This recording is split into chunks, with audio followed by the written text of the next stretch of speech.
Saya akan berbicara mengenai suatu peristiwa terkait dengan toleransi dalam tindakan. Di suatu hari, saya dan beberapa teman pergi berkunjung ke salah satu tokoh di Desa Windusari, Sokaraja, Kecamatan Pagentan, Kabupaten Banjarnegara.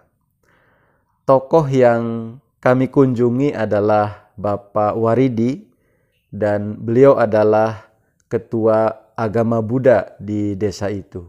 Setelah kami melakukan kontak dan berjanji untuk bertemu, maka ketika itu jam 4 sore kami datang ke rumah beliau.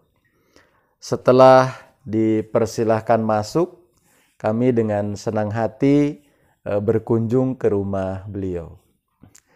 Nah, kemudian pada obrolan kala itu adalah tentang berbagai hal, terutama menyikapi perbedaan-perbedaan yang terjadi di masyarakat kita.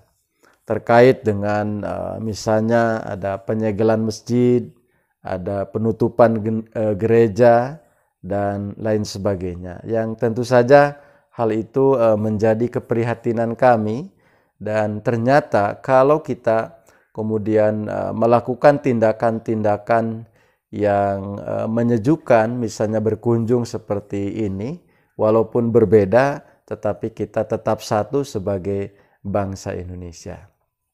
Nah, ketika asik mengobrol, bayangkan dari jam 4 saat itu hampir 2 jam kami mengobrol, tiba-tiba terdengar suara azan maghrib begitu ya. Dan rupanya Pak Waridi ini memahami, dan beliau mengatakan bahwa Bapak-bapak, ini sudah waktunya maghrib, tidak usah mencari tempat lain untuk melaksanakan sembahyang, untuk melaksanakan sholat. Jadi silahkan ke lantai atas di kamar saya, Bapak-bapak bisa melaksanakan sholat. Kami merasa bahwa obrolan kami belum selesai, maka atas perkenan dari Pak Waridi ini, kemudian kami melaksanakan sholat di kamar pribadi beliau. Dan setelah selesai sholat maghrib, kami pun melanjutkan obrolan hingga hampir menjelang Isya saat itu. Karena teman ada yang dari Wonosobo yang harus pulang, maka kami pun segera menutup obrolan kami dan berjanji suatu saat akan bertemu kembali, akan bersilaturahim kembali. Dari peristiwa ini saya bisa mengambil beberapa poin tentang toleransi, bahwa toleransi itu mengandung makna menghargai, menghormati, dan kerelaan ya terhadap orang yang berbeda. Paling tidak Pak Waridi yang saya sebutkan tadi telah melakukan 3 hal ini.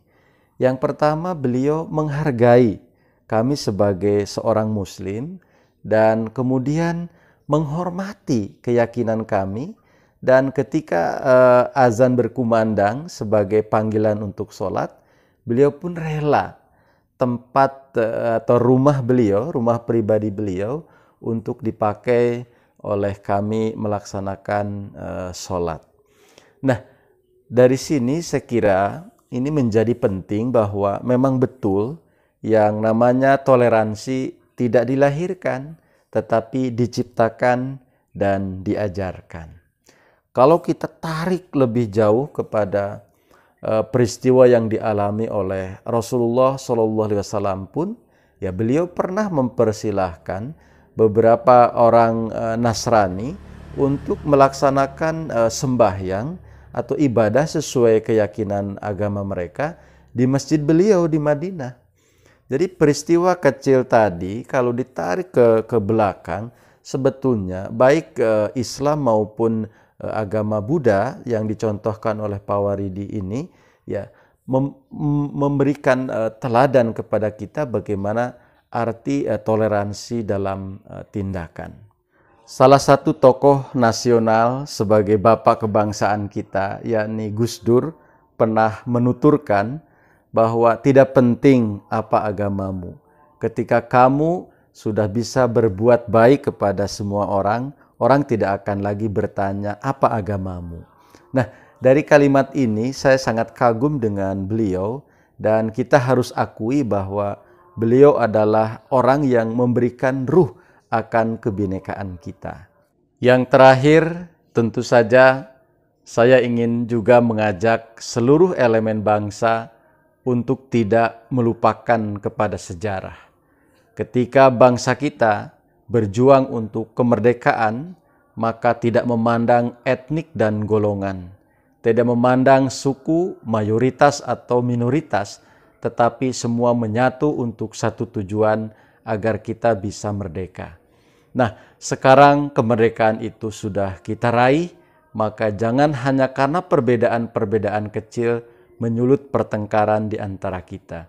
Mari kita mempertajam toleransi di antara kita agar kita bisa menyatukan energi kita untuk hal-hal yang positif. Sekian, terima kasih.